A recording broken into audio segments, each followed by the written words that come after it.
Welcome to civil service study. Welcome back. आज के दिन की शुरुआत करते हैं बायोलॉजी के टेस्ट से। यह है टेस्ट नंबर 516। इम्पोर्टेंट होंगे प्रश्न।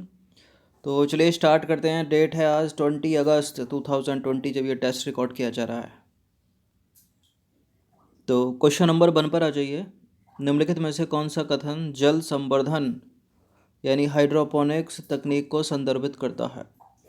पादपों को पोषक विलयन में उगाना, पत्तियों द्वारा जल के माध्यम से ऑक्सीजन का उत्सर्जन करना, पादपों को खारे पानी वाले दलदली क्षेत्रों में उगाना, या फिर पौधों को बिना जल वाले या कम जल वाले प्रदेशों में उगाना। क्या है इसका मतलब? हाइड्रोपोनिक्स, पादपों को पोषक विलयन वाले घोल में उगाना, ऑप्शन नंबर ए। तो देखिए, पादपों को पोषक तत्वों से युक्त विलयन के घोल में उगाने की तकनीक जल संवर्धन मतलब हाइड्रोपोनिक्स कहलाती है। जल संवर्धन तकनीक को सब्जियों जैसे कि टमाटर, बीज विहीन खीरा के व्यापारिक उत्पादन हेतु सफलतापूर्वक लागू किया गया है। क्वेश्चन नंबर 2 पर आ जाइए। पर्णहरित यानी क्लोरोफिल में कौन सा तत्व पाया जाता है? इनमें से बताइए कौन सा तत्व होता है क्लोरोफिल में? मैग्नीशियम होता है, मैग्नीशियम। तो पौधों की पत्तियों में पाए जाने वाले पर्णहरिम यानी क्लोरोफिल में मैग्नीशियम उपस्थित होता है। मैग्नीज लाकर गलत मत कर देना इसको। क्वेश्चन नंबर 3 है। प्रकाश संश्लेषण के दौरान ऑक्सीजन कहाँ से उत्पन्न होती है? प्रकाश संश्लेषण के दौरान उत्पन्न हुई ऑक्सीजन जल से आती है। जल H2O होता है ना, इसी से आती है O2। तो देखिए, मैग्नीशियम प्रकाश संश्लेषण के दौरान जल के अणुओं को विखंडित करके ऑक्सीजन को उत्सर्जित करते हैं।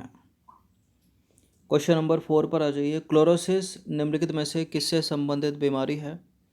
गेहूं की जड़ का विगलन है। सीमेंट कारखानों में काम करने वाले श्रमिकों की स्वास्थ्य संबंधी रोग, गन्ने के तने का विगलन, पौधों की पत्तियों का पीलापन। क्या है क्लोरोसिस? देखिए, क्लोरोसिस है पौधों की पत्तियों का पीला पड़ना। ऑप्शन नंबर डी है इसका आंसर। तो कैसे पड़ती हैं पत्तियां पीली? देखिए, पत्तियों में क्लोरोफिल के ह्रास से पीलापन आना जो है क्लोरोसिस कहलाता है। तो क्लोरोफिल के ह्रास से जो है कमी के कारण पत्तियां पीली पड़ जाती हैं। क्वेश्चन नंबर 5 है। निम्नलिखित कथनों पर विचार करना है। 3 स्टेटमेंट है यहाँ पर और बताना कि इनमें से कौन सा करेक्ट है। पहला स्टेटमेंट है, नाइट्रोजन के अमोनिया में बदलने की प्रक्रिया को नाइट्रोजन स्थिरीकरण कहते हैं। केवल यूकैरियोटिक जातियाँ नाइट्रोजन का स्थिरीकरण करती हैं। जीवित प्राणियों द्वारा नाइट्रोजन का अमोनिया में अपचयन जैविक नाइट्रोजन स्थिरीकरण कहलाता है। पता आपको चल गया होगा नाइट्रोजन स्थिरीकरण कौन करता है। वायुमंडल में सबसे ज़्यादा कौन है? 78% नाइट्रोजन है ना। तो इसको नाइट्रेट में बदलना ही नाइट्रोजन स्थिरीकरण या नाइट्रोजन फिक्सेशन कहलाता है। तो पहला वाला तो करेक्ट है, तीसरा वाला भी करेक्ट है, दूसरा गलत है। केवल प्रोकैरियोटिक जातियाँ, वो भी कुछ नाइट्रोजन स्थिरीकरण या नाइट्रोजन फिक्सेशन का कार्य करती हैं, यूकैरियोटिक नहीं। 2 प्रकार की जातियाँ होती हैं ना, प्रोकैरियोटिक कोशा, यूकैरियोटिक कोशा। का पढ़ा होगा आपने, पढ़ा है कि नहीं पढ़ा है? तो देखिए, कथन एक सत्य है। नाइट्रोजन यानी N2 के अमोनिया में बदलने की प्रक्रिया को नाइट्रोजन स्थिरीकरण कहते हैं। और दूसरा कथन जो है वो गलत है, क्योंकि वायु में प्रचुर मात्रा में उपलब्ध होने पर भी केवल कुछ ही जीव नाइट्रोजन का उपयोग कर पाते हैं। केवल कुछ प्रोकैरियोटिक जातियाँ, यूकैरियोटिक नहीं, केवल कुछ प्रोकैरियोटिक जातियाँ नाइट्रोजन का स्थिरीकरण कर पाती हैं। तीसरा सही है। जीवित प्राणियों द्वारा नाइट्रोजन का अमोनिया में अपचयन जैविक नाइट्रोजन स्थिरीकरण कहलाता है। नाइट्रोजन अपचयन करने वाला नाइट्रोजिनस एंजाइम मात्र प्रोकैरियोटिक जातियों या क्या लिखा है, हाँ, प्रोकैरियोटिक जातियों में पाया जाता है ये। अब देखिए, जो नाइट्रोजन है वो पौधों के द्वारा नाइट्रेट में भी बदली जाती है और अमोनिया में भी बदली जाती है, याद रखिएगा।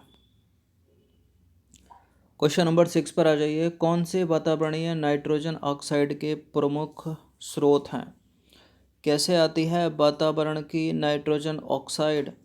औद्योगिक दहन से आती है, पराबैंगनी विकिरण से भी आती है, जंगल में लगी आग से भी आती है, प्राकृतिक बिजली के चमकने से आती है। क्या 1 3 4 ऑप्शन में है क्या?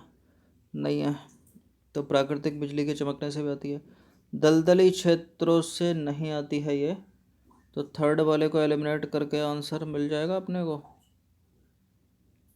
हाँ, सेकंड वाले को एलिमिनेट करके आंसर मिल जाएगा अपने को। सेकंड कहाँ कहाँ पर है, यहाँ पर नहीं होगा, ये नहीं होगा, तो 1 3 4 5, 1 3 4 5 इसका आंसर हो जाएगा ऑप्शन नंबर बी। तो देखिए, प्रकृति में बिजली चमकने और पराबैंगनी विकिरणों के द्वारा नाइट्रोजन ऑक्साइड में बदलने के लिए ऊर्जा प्राप्त होती है। औद्योगिक दहन, जंगल में लगी आग, वाहनों का धुआं तथा बिजली उत्पादन केंद्र भी वातावरणीय नाइट्रोजन ऑक्साइड के स्रोत हैं, N2O के। नाइट्रोजन को नाइट्रोजन ऑक्साइड यानी NO2 को N2O में। क्वेश्चन नंबर 7 पर आ जाइए। निम्नलिखित कथनों पर विचार करना है। एक्वापोरिन, फ्लोएम, जाइलम, साइटोप्लाज्मिक उपर्युक्त में से कौन पादपों में यानी पौधों में जल एवं खनिजों के परिवहन का कार्य करते हैं? कौन है जो पौधों में जल एवं खनिजों के परिवहन का कार्य करते हैं? देखिए, जाइलम तो जल का परिवहन करता है, फ्लोएम खनिज पदार्थों का, जाइलम कुछ कार्बनिक पदार्थों का भी करता है, और साइटोप्लाज्मिक करता है, एक्वापोरिन नहीं करता है। तो एक्वापोरिन को एलिमिनेट करके इसका आंसर लगा दीजिए ऑप्शन नंबर बी 2 3 4। तो देखिए, पौधों में जल, खनिज, पोषक व कार्बनिक पोषक तत्वों का परिवहन साइटोप्लाज्मिक धारा, जाइलम एवं फ्लोएम के द्वारा होता है, एक्वापोरिन नहीं। क्वेश्चन नंबर 8 पर आ जाइए। पादपों में विसरण प्रक्रिया के संबंध में निम्न कथनों पर विचार करना है। देखिए, विसरण पादप शरीर में गैसीय गति का अकेला माध्यम है। विसरण जो है ना, विसरण वो पादप शरीर में गैसीय गति का अकेला माध्यम है। विसरण पादपों में विसरण की प्रक्रिया में ऊर्जा का खर्च नहीं होता है। विसरण एक धीमी प्रक्रिया है जो जैविक तंत्र पर निर्भर नहीं करती। देखिए, 2 प्रकार के तंत्र तो कई बार बताए होंगे ना, जैविक, अजैविक। जैविक मतलब पेड़ पौधे हो गए, और क्या हो गया, जीव जंतु हो गए जिनके अंदर जीवन है। और अजैविक मतलब जैसे कि मिट्टी हो गई, सूर्य का प्रकाश, वर्षा, स्थलाकृतियाँ, चट्टान, इसके अंदर अजैविक है ना, जीवन तो है नहीं। तो पहला वाला करेक्ट है। विसरण जो है पादप शरीर में गैसीय गति का अकेला माध्यम है, और पादपों में विसरण की प्रक्रिया में ऊर्जा का खर्च नहीं होता है, ये सही बात है। विसरण एक धीमी प्रक्रिया है, बिल्कुल है, जो जैविक तंत्र पर निर्भर नहीं करती, बिल्कुल नहीं करती। तो सारे के सारे करेक्ट हैं, डी है इसका आंसर। तो देखिए, पौधों के लिए विसरण अत्यंत महत्वपूर्ण है, क्योंकि पादप शरीर में यानी पौधों के शरीर में गैसीय गति का यह अकेला माध्यम है। विसरण की प्रक्रिया में ऊर्जा का खर्च नहीं होता है। विसरण में अणु अनियमित रूप से गति करते हैं, जिसके परिणाम स्वरूप पदार्थ उच्च सांद्रता से निम्न सांद्रता वाले क्षेत्र में जाते हैं। विसरण एक धीमी प्रक्रिया है तथा वह जीवित तंत्र पर निर्भर नहीं करती। क्वेश्चन नंबर 9 पर आ जाइए। निम्नलिखित कथनों पर विचार करना है। 2 स्टेटमेंट है यहाँ पर, बताना है कि इनमें से कौन सा करेक्ट है। पहला स्टेटमेंट है, पादपों में जल का परिवहन एक दिशात्मक होता है। पौधों में पत्तियों द्वारा संश्लेषित कार्बनिक यौगिकों का परिवहन बहुदिशात्मक होता है। पौधों में जल का परिवहन एक दिशात्मक होता है क्या? करेक्ट है, एक दिशात्मक होता है। पौधों में पत्तियों द्वारा संश्लेषित कार्बनिक यौगिकों का परिवहन ये बहुदिशात्मक होता है, अलग अलग भागों में जाते हैं, पत्तियों में, फल में। तो सही है दोनों के दोनों स्टेटमेंट, सी है इसका आंसर। याद रखिएगा, पौधों में जल एक दिशात्मक चल रहा है, और जो खाना है ना, भोजन, कार्बनिक पदार्थ ये हो गए, वो बहुदिशात्मक चल रहे हैं। तो उपरोक्त दोनों के दोनों करेक्ट हो गई है। देखिए, जड़ वाले पादपों में जल का परिवहन जाइलम के द्वारा आवश्यक रूप से एक दिशात्मक होता है, अर्थात मूल से तने तक, यानी जड़ से तने तक, रूट से स्टेम तक। देखिए, पत्तियों द्वारा संश्लेषित कार्बनिक यौगिक फ्लोएम द्वारा पौधों के सभी अंग, जिनमें भंडार अंग भी सम्मिलित हैं, तक पहुंचता है। अतः पौधों में कार्बनिक एवं खनिज पोषकों का परिवहन बहुदिशात्मक होता है। तो पानी जो है जड़ से तने में जा रहा है, पानी जड़ से तने में जा रहा है, और जो खनिज पोषक तत्व हैं वो बहुदिशात्मक जा रहे हैं पौधे में, अलग अलग भागों में उसके। क्वेश्चन नंबर 10 पर आ जाइए। पादपों में जल एवं खनिज पदार्थों के परिवहन के संबंध में निम्न कथनों पर विचार करना है।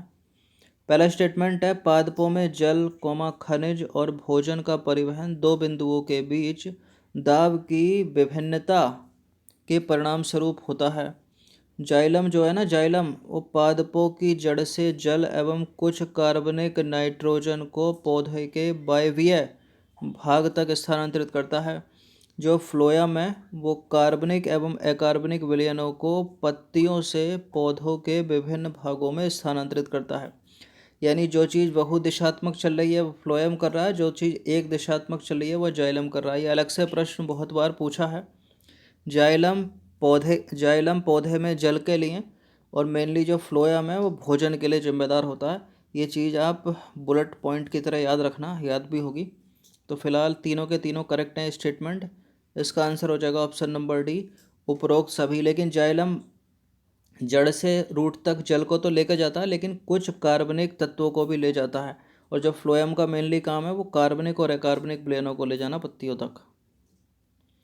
तो उपरोक्त तीनों के तीनों करेक्ट हो गए। पौधों में जल, खनिज तथा भोजन सामूहिक प्रणाली द्वारा परिवहन करते हैं। सामूहिक या थोक प्रवाह में पदार्थों का एक स्थान से दूसरे स्थान तक परिवहन दो बिंदुओं के बीच दाब की विभिन्नता के परिणाम स्वरूप होता है। उच्च पौधों में यानी उच्च पादपों में बहुत ही उच्च विशेषीकृत संवहनीय ऊतक जैसे कि जाइलम और फ्लोएम होते हैं। जाइलम मुख्य रूप से जल, खनिज लवणों, कुछ कार्बनिक नाइट्रोजन तथा हार्मोन को जड़ से वायवीय भाग तक स्थानांतरित करता है। फ्लोएम मुख्य रूप से विभिन्न प्रकार के कार्बनिक अकार्बनिक विलयनों को पत्तियों से पौधे के विभिन्न भागों में स्थानांतरित करता है। यानी बहुरूपता इधर दिख रही है और एक रूपता जाइलम का कार्य, जैसा अभी प्रश्न पूछा था। तो ये पौधों में खनिज पोषण से रिलेटेड एनसीईआरटी बायोलॉजी के 10 इंपॉर्टेंट प्रश्न थे। अच्छे से इसका रिवीजन कम से कम 2 बार कर लीजिएगा।